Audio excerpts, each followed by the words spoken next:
Setelah pramodern muncullah zaman modern, di mana logika mengatasi iman, rasio menghakimi segala sesuatu. Di era-era inilah era modernisme ya, di mana rasio dimutlakkan. Filsafat ini kemudian membuat orang mulai menghakimi Alkitab. Dengan cara bagaimana? Dioprek itu Alkitab itu oleh para orang liberal. Dia menggunakan istilah kritik teks. Tapi ini kesimpulannya akhirnya adalah secara rasional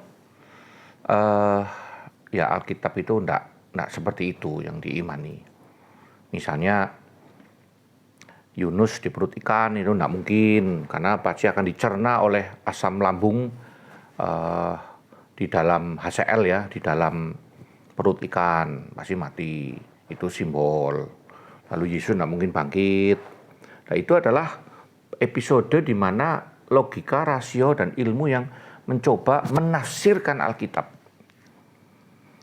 Tetapi kemudian era ini, setelah orang terhenyak dari post-pramodern yang wah salah ternyata, dengan ditemukannya semuanya betul, gereja harus mengakui bahwa mereka adalah ilmuwan, lalu menjadi modern, menjadi pendulum dari pendulum yang satu, semuanya adalah dari iman, lalu bergeser ke pendulum yang lain bahwa semuanya adalah ilmu.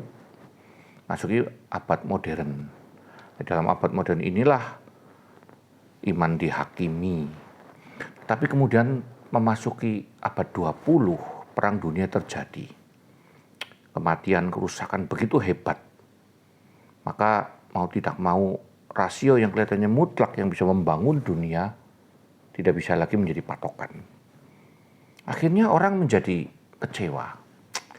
Tapi mau kembali ke pramodern tidak mungkin, karena mereka sudah membuktikan pramodern itu juga salah. Modern juga tidak memenuhi.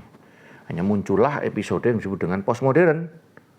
Nah, postmodern itu ya semua dianggap relatif.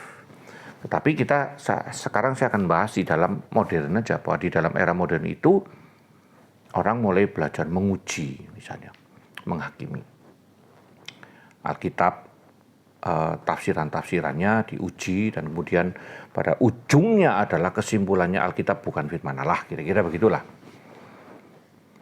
Nah, nanti pada sekarang ini kita memasuki yang namanya episode postmodern akibat kekecewaan terhadap era modern. Nah, sampai sini dulu, nanti saya lanjut dengan postmodern.